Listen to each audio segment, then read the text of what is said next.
Ignition sequence start. 6, 5, 4, 3, 2, 1, 0. Liftoff. We have a liftoff.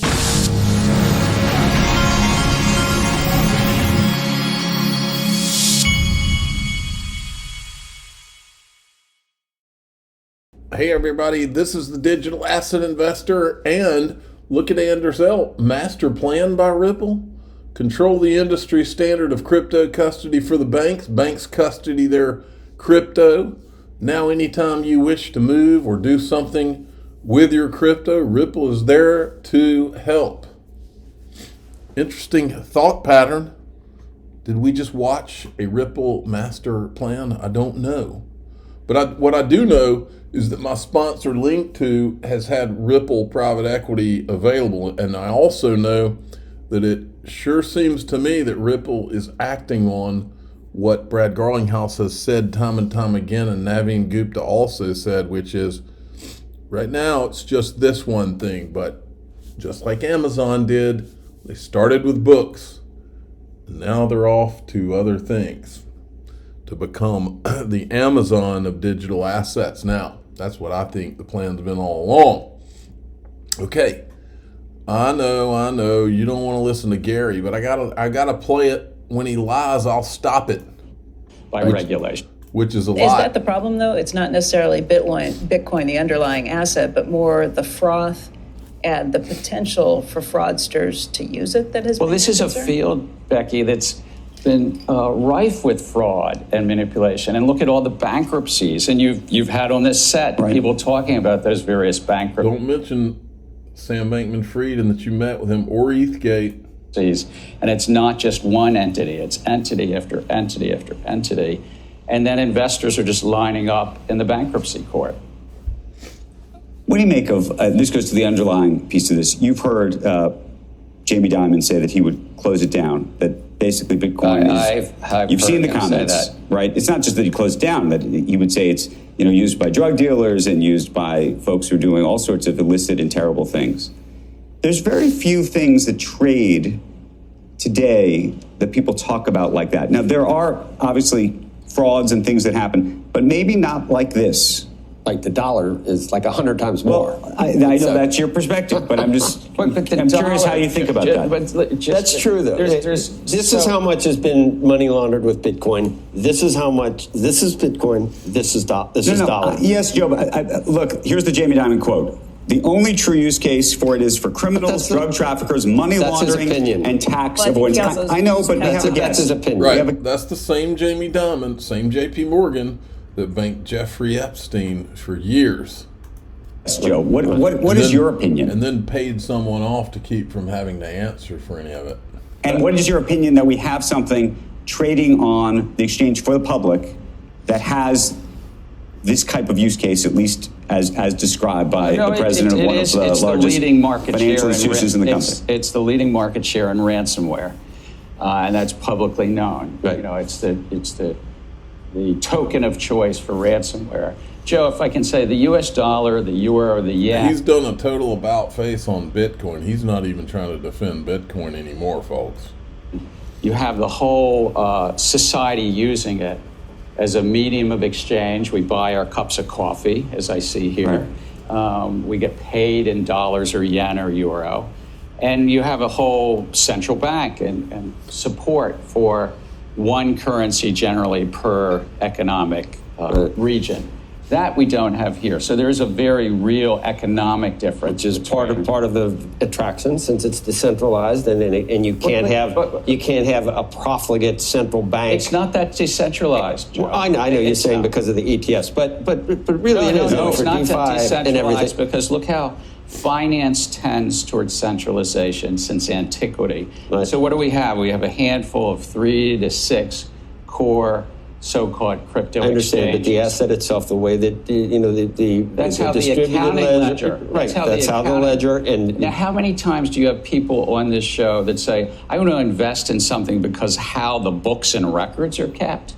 I mean, Joe, really? It's just an accounting ledger, a clever. It's a ledger that everyone has. Elizabeth Warren has totally captured this guy now. He double counted. It's almost immutable. That's why people think it has inherent value. So you trust it more than an Oracle database, or you trust it more? I trust it more than a lot of the Bitcoin bulls say they trust it a lot more than the central bank that enables the fiscal authorities to spend money to the tune of $33 trillion. Bingo. That's everybody's investment choice. Right. He is a total shill for anybody that is going to guarantee him his next job. Here he goes again. Not just, and I think we're all curious about how you think this is going, not just in terms of what's happened to the price, but in terms of what you think is happening inside this market and whether you think it's quote unquote working. Well, look, we focus on investor protection, and of course the issuer is raising money. So this product, we've had similar products in gold and silver, ETFs, you call them. They're technically exchange-traded products. And we approved a group of about 11 at one time. This was not the first way you could buy or express a risk in Bitcoin. But as we like to say, we're merit neutral. This was not in any way like an approval of Bitcoin. That existed. It's just how to trade it in these exchange-traded products. We've had both a futures-based Ether and Bitcoin ETF before, and I'm curious sort of how you think that this is going to impact the price of these things, given that, by the way, interestingly, who was it, Pomp, who was just on, Anthony Pompliano was just on earlier this weekend, was saying that so few Bitcoins are actually moving, and what we should think of that. In merit neutral, I think it's a little less than neutral, Mr. Chairman. It almost was, we called it grudgingly.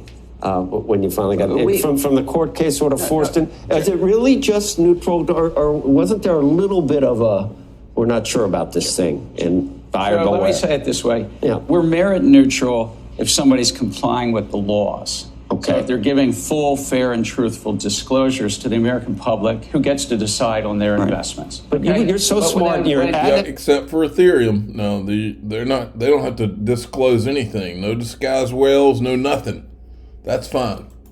And people listen to your what you think about Bitcoin, and it is troublesome to me if I look at it and I see all the merits of it, and someone that taught about it and understands it seems to have an opinion that maybe it's, I don't know, pet rockish or something. I get your words about pet rocks and so forth. Well, actually, he's a complete liar. He's talking about it completely different than he talked about it in MIT.